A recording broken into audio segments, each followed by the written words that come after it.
우리 좌우 앞뒤를 바라보시면서 이렇게 한번 인사하시겠습니다. 주님의 이름으로 사랑합니다. 네. 오늘은 특별히 우리 충면의 마을에서 우리 아이들과 함께 예배를 드리고 있습니다. 간간히 저희 아이들의 소리가 들릴지라도 그것이 그냥 찬양 소리로, 기쁨의 소리로 들으시고 이해하시며 뭐 하트를 한번 날려주시든지 그렇게 하면 좋을 것 같습니다. 우리나라 사람에게는 특징이 있습니다. 뭐 다양한 특징들이 있겠지만 우리나라 사람은 유난히 건강에 관심을 가지고 있습니다. 그래서 생로병사의 비밀, 엄지의 제왕, 뭐 백세 프로젝트, 명의, 알토란 그러한 건강 프로그램들이 많이 방송되고 있습니다. 그리고 또 하나 신기한 것은 그러한 건강 프로그램에서 이것이 건강에 좋습니다 라고 방송이 되면요, 그날 저녁에 홈쇼핑에서 그 제품을 팔고 있는 것을 보게 됩니다.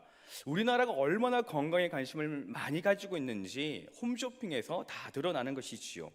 많은 건강식품들이 있지만은 그 중에서도 특별히 건강에 좋은 한 재료를 소개해 드릴까 합니다. 무엇일까요? 그렇죠. 마늘입니다. 마늘은요, 그 강한 냄새를 제외하고는 100가지가 이롭다라고 해서 일해백리라고 불립니다.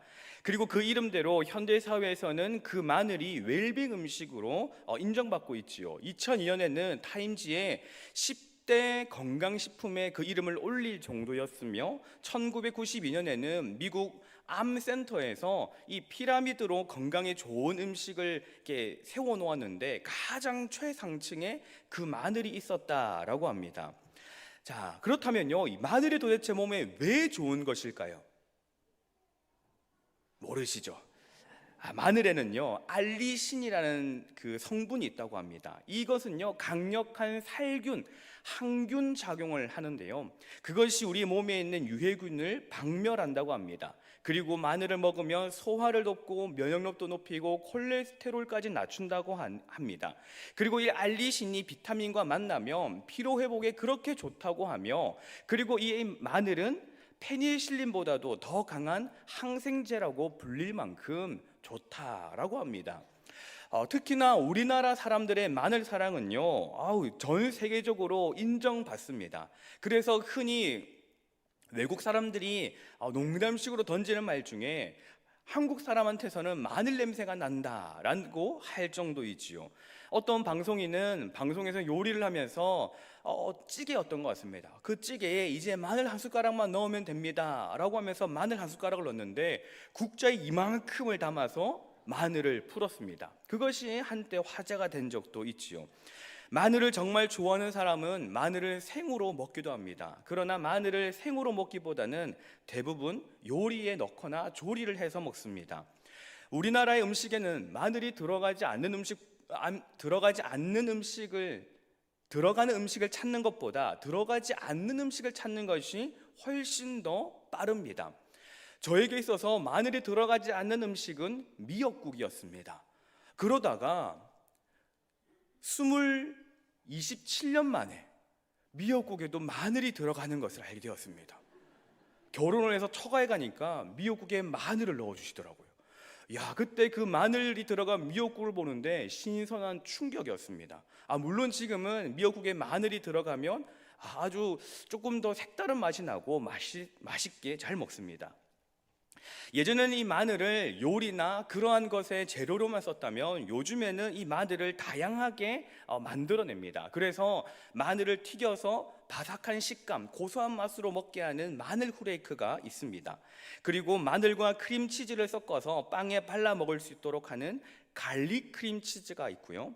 그리고 마늘과 꿀을 섞은 뒤 빵에 바르는 갈릭 브레드를 만들기도 합니다.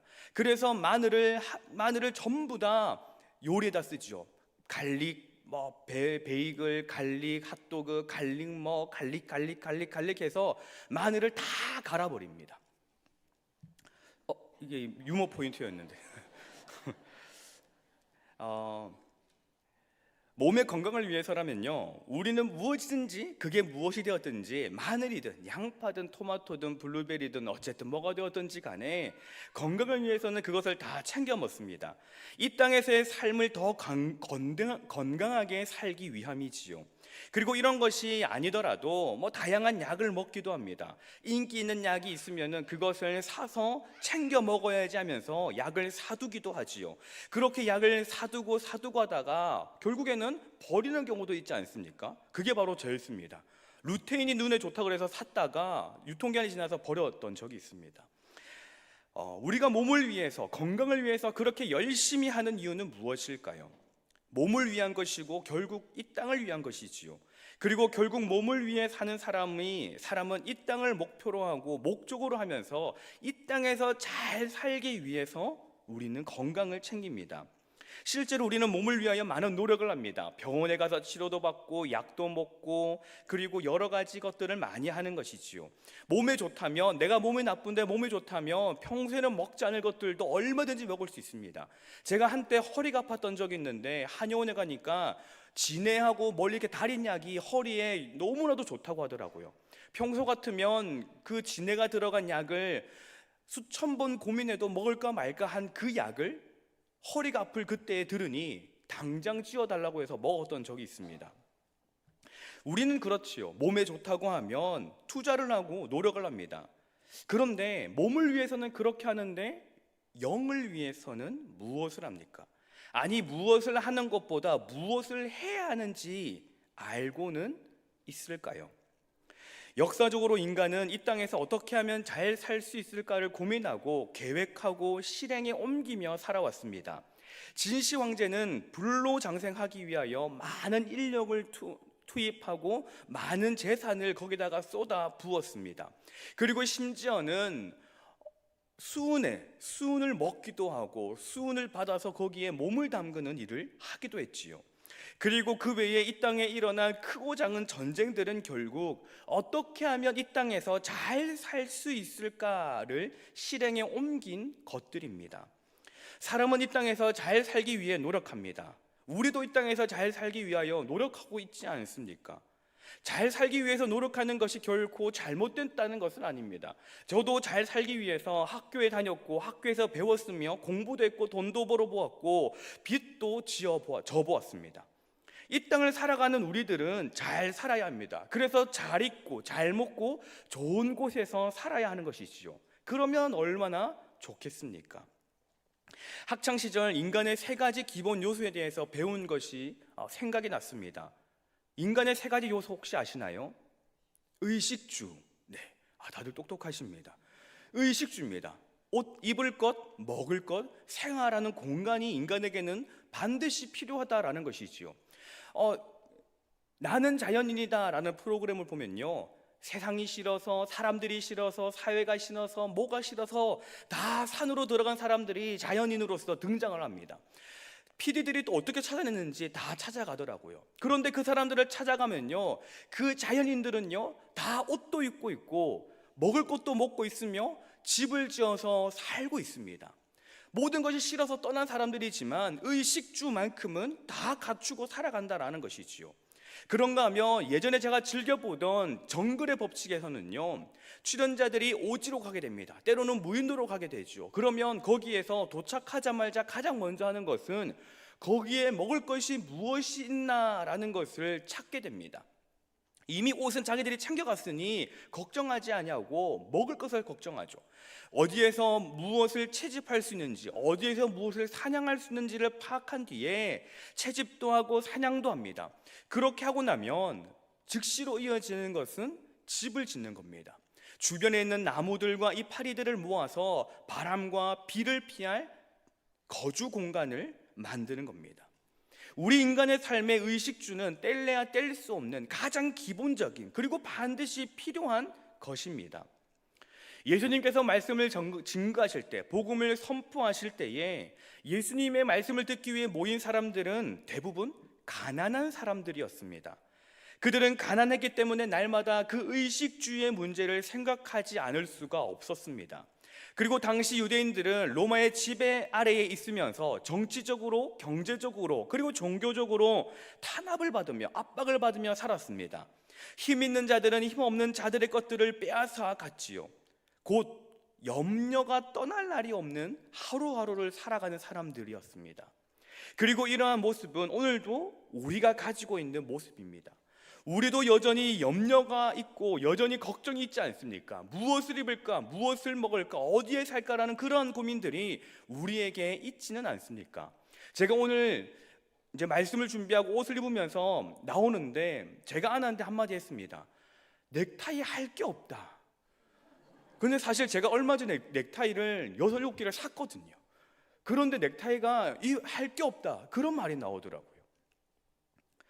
우리는 있음에도 불구하고 걱정하고 염려하며 살아갑니다. 그런데 오늘의 말씀은요, 의식주가 꼭 필요한 우리들에게 이렇게 말씀합니다. 25절 말씀에 내가 너희에게 이르노니 목숨을 위하여 무엇을 먹을까, 무엇을 마실까, 몸을 위하여 무엇을 입을까 염려하지 말라. 아멘. 꼭 필요한 것을 위해서 살아가는 우리에게 그러한 것들로 염려하지 말라라고 하십니다. 왜 우리에게 그런 것들로 염려하지 말라고 할까요?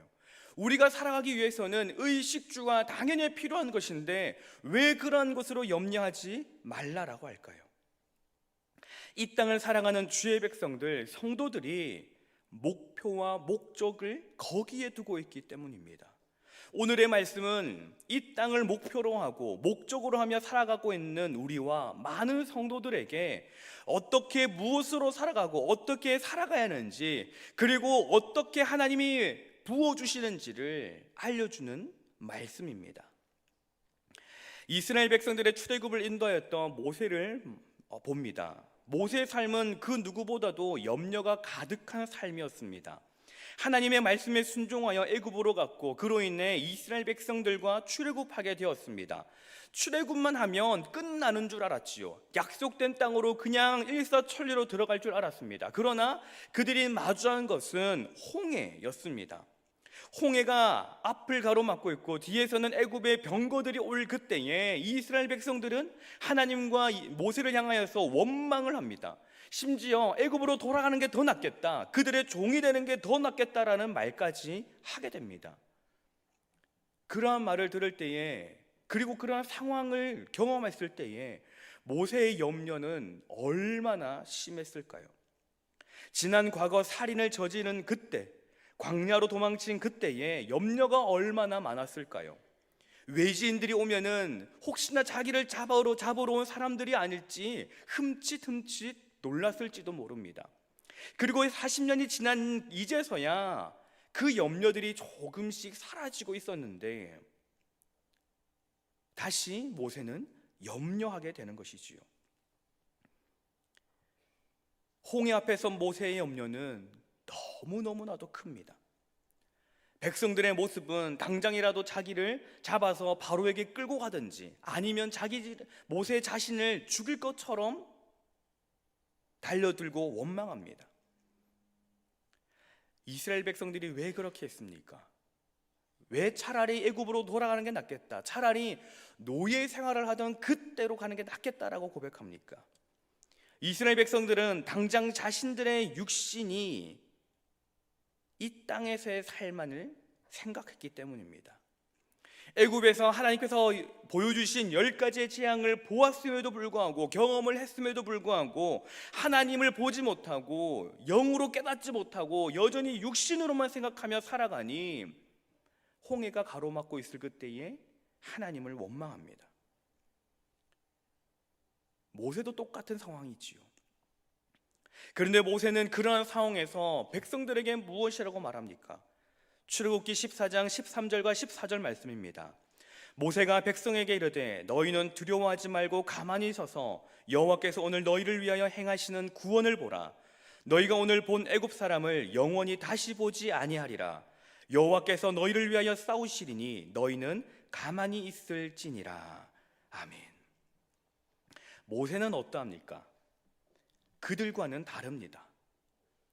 사실 염려는 똑같은 곳에서 출발을 했습니다. 이스라엘 백성과 모세의 염려는 똑같은 곳에서 출발했지요.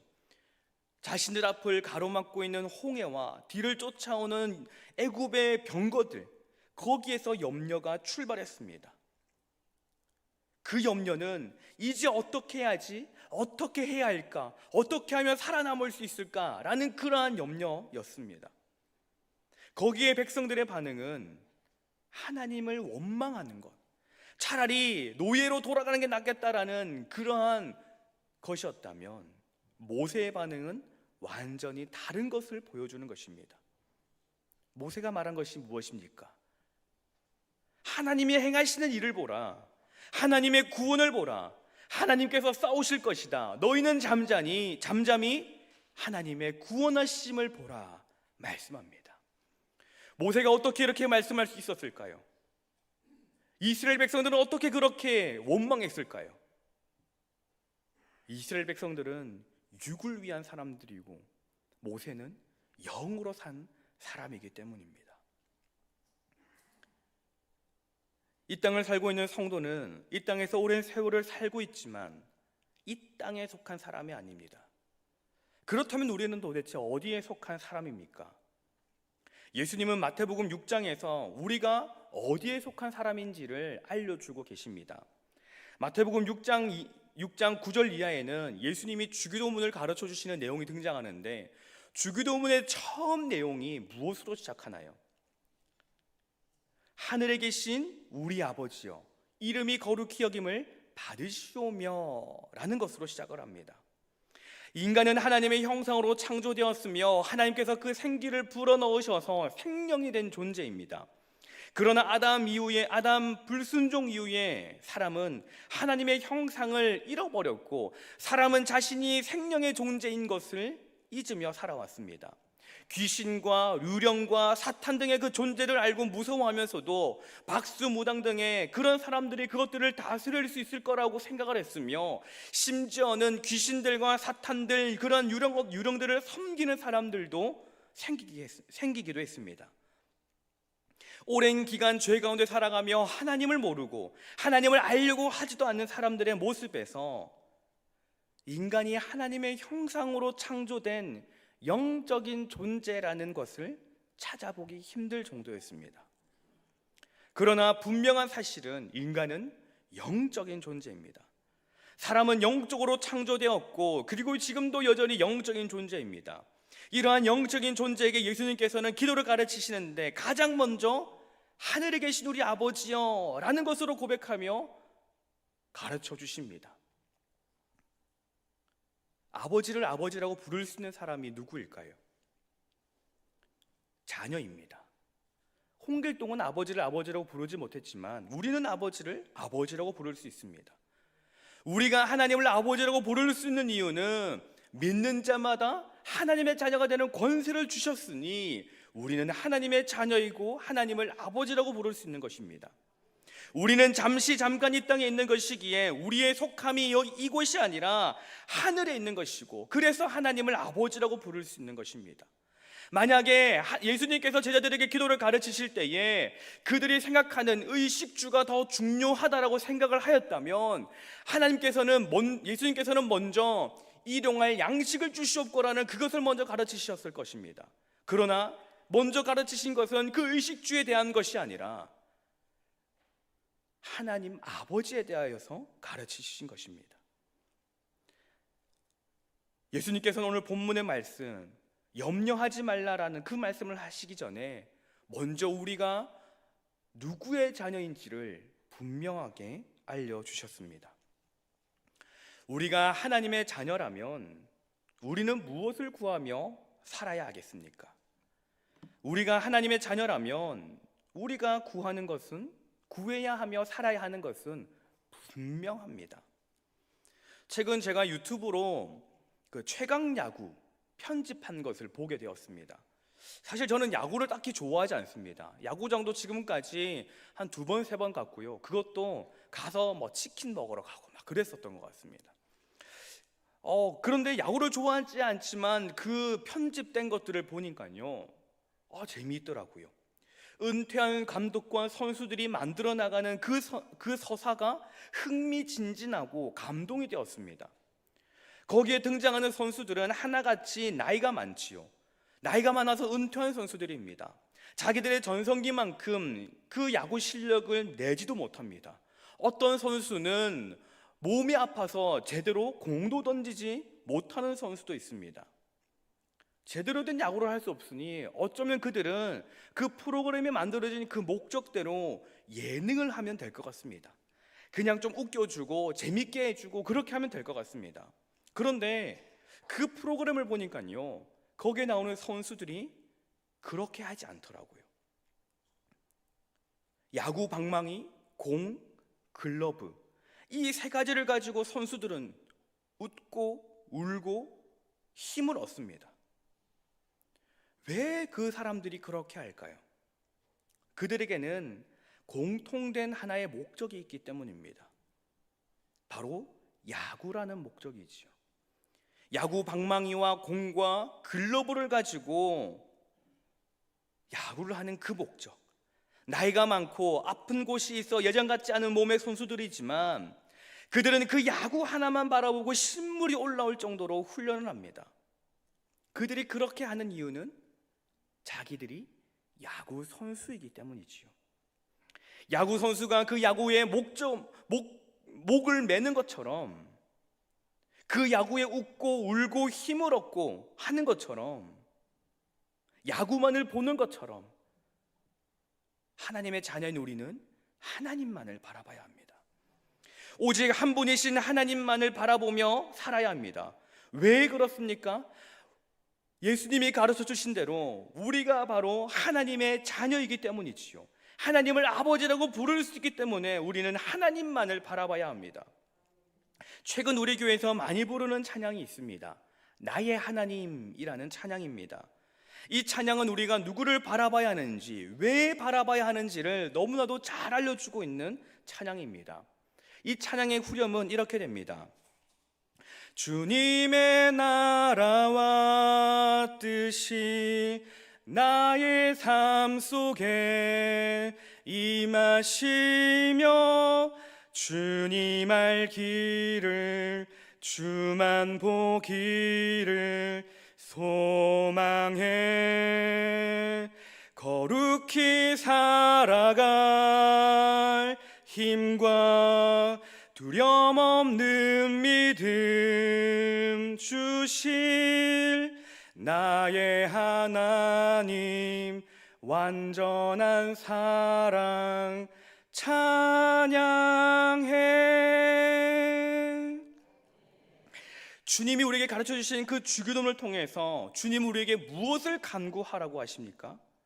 마태복음 6장 10절 말씀에 나라가 임하시오며 뜻이 하늘에서 이루어진 것 같이 땅에서도 이루어지다 라고 하는 것을 간구하라고 하십니다. 왜 그렇게 해야 합니까? 여러분이, 우리가, 바로 내가 영적인 존재이기 때문입니다. 이 땅을 바라보면서 이 땅의 것을 구하며 이 땅에 목적을 두고 목표를 두고 살아가는 존재가 아니라 하나님의 형상을 담고 하나님의 생기가 불어넣어진 존재이기에 그렇게 해야 한다고 가르치시는 것이지요. 우리가 그렇게 하나님의 뜻이, 하나님의 나라가 이곳에 임하여지기를 간구할 때에 어떠한 일이 일어납니까? 때때로 내가 거룩히 살아갈 힘이 없고 온전히 믿지 못해 두려움이 있을 때에 염려가 가득한 나를 보면서 자책하기도 합니다. 그러나 주님은 우리에게 믿음이 없다라고 하지 않으십니다. 나는 그런 나를 보면서 나는 왜 이렇게 믿음이 없을까? 나는 왜 이렇게 믿지 못할까? 나는 믿을 수 없는 사람인가야? 가보다라고 말을 하지만 예수님은요, 우리를 향하여서 이 믿음이 없는 녀석, 이 믿음이 없는 자야라고 하지 않으십니다. 30절 말씀에 믿음이 적은 자라고 하십니다. 구원받을 믿음이 충분히 있다라는 것이지요. 그러나 믿음으로 살아가기에는 부족하다라는 것을 알고 계시는 겁니다. 그래서 주님께서는 우리에게 무엇을 허락하시냐면 우리가 거룩히 살아가고 싶은 그 굴뚝 같은 마음을 알고 계시기에 우리에게 거룩히 살아갈 힘과 두려움 없는 믿음을 주신다라고 하시는 겁니다. 무엇으로 우리에게 부어주십니까? 영의 사람인 우리는 어떻게 무엇으로 그 거룩히 살아갈 힘과 두려움 없는 믿음을 얻을 수가 있을까요? 의성만으로 얻을 수 있을까요? 아닙니다. 주님만을 바라봄으로 얻을 수 있는 것입니다. 의성마늘을 먼저 먹는 것이 아니라 먼저 주님만을 바라봄으로 모든 것들이 우리에게 허락되는 것입니다. 우리 33절의 말씀을 같이 한번 읽어보겠습니다. 33절입니다. 그런즉 너희는 먼저 그의 나라와 그의 의를 구하라. 그리하면 이 모든 것을 너희에게 더하시리라. 아멘. 오늘 말씀에서는요, 사람들이 가지고 있는, 당시 사람들이 가지고 있는, 그리고 수천 년이 지난 오늘날에 우리가 가지고 있는 그 문제들에 대해, 그 염려들에 대해 예수님은 말씀하십니다. 왜 먹을 것으로 염려하고 입을 것으로 염려하고 그렇게 살아가느냐 하시는 것이지요. 하늘의 새를 보라, 누가 그 새들을 먹이느냐? 들의 백합화를 보라, 누가 그것을 입히느냐? 라고 말씀하십니다. 그리고 그 모든 것들은 이방인들이 구하는 것이라고 합니다. 이방인들이 누굽니까? 하나님을 아버지라고 부를 수 없는 자들, 살아계신 하나님을 바라보면서 아버지라고 부를 수 없는 그 자들이 이 땅에서의 먹을 것을 구하고 입을 것을 구하며 살 것으로 염려하는 사람들이라고 합니다. 우리는 하나님을 아버지라고 부를 수 있는 하나님의 자녀들입니다.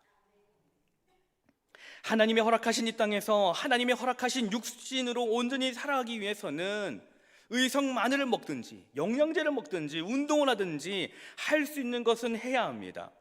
그러나 우리가 영적인 존재임을 안다면 우리는 영을 위해서는 오직 주님만을 바라봐야 함을 분명히 알아야 합니다. 빌립보서 4장 6절 7절 말씀에 아무것도 염려하지 말고 다만 모든 일에 기도와 간구로 너희 구할 것을 감사함으로 아뢰라. 그리하면 모든 지각에 뛰어난 하나님의 평강이 그리스도 예수 안에서 너희 마음과 생각을 지키시리라 말씀하십니다. 여러분, 가장 좋은 마늘은 주님 마늘입니다. 주님만을 바라보면 염려하는 모든 것들을 더하신다라는 것이지요. 때로는 우리에게 풍파가 올 때도 있습니다. 그러나 그것조차도 견뎌낼 수 있는 힘을 우리에게 더하여 주시는 것입니다. 하나님의 평강이 우리의 마음과 생각을 지키실 것입니다. 우리의 영을 위해 주님만을 소망하는 우리 모두가 되기를 소망합니다. 아까 불렀던 우리 그 찬양의 나의 하나님의 그 찬양의 후렴을 같이 한번 불러볼까 합니다. 우리 같이 한번 불러보겠습니다. 주님의 나라와 뜻이 나의 삶 속에 임하시며 주님 알기를 주만 보기를 소망해 거룩히 살아갈 힘과 두려움 없는 믿음 주실 나의 하나님 완전한 사랑 찬양해. 아멘. 주님만을 바라봄으로 하나님의 그 사랑을 깨달아 완전하고 변치 않으시는 그 사랑을 찬양하는 저와 여러분, 우리 신현의 모든 가족들이 되기를 간절히 소망합니다. 기도하겠습니다. 사랑과 풍성하신 하나님 아버지, 오늘도 이 저녁 시간 신현의 가족들이 함께 모여 주님을 예배하게 하시니 감사합니다. 주님께서 이 땅에 우리에게 달란트를 주시고 사명을 주시어 살아가게 하셨습니다. 그러나 우리는 착각 속에 살아갑니다. 내가 이 땅에 속한 사람인 것처럼 착각하고 이 땅에서 잘 먹고 잘 사는 것에만 집중할 때가 있습니다. 육신의 건강만을 최고로 생각하며 살 때가 있었습니다. 주님, 그러한 지난날의 저를 용서하여 주시고 우리의 육신뿐만이 아니라 우리의 영이 주님만을 바라보게 하여 주시옵소서. 온전히 주님만을 바라보게 하여 주시사 영을 위한 삶, 먼저 주의 나라와 주의 의를 위한 삶을 살아가는 우리 모두가 되게 하여 주시옵소서. 그리하여 주님이 허락하실 이 땅을 살아갈 거룩한 힘과 두려움 없는 믿음을 기대하며 한 걸음 한 걸음 내딛는 신년의 모든 가족들이 되게 하여 주시옵소서. 이 모든 간구 살아계신 예수 그리스도의 이름으로 기도합니다. 아멘.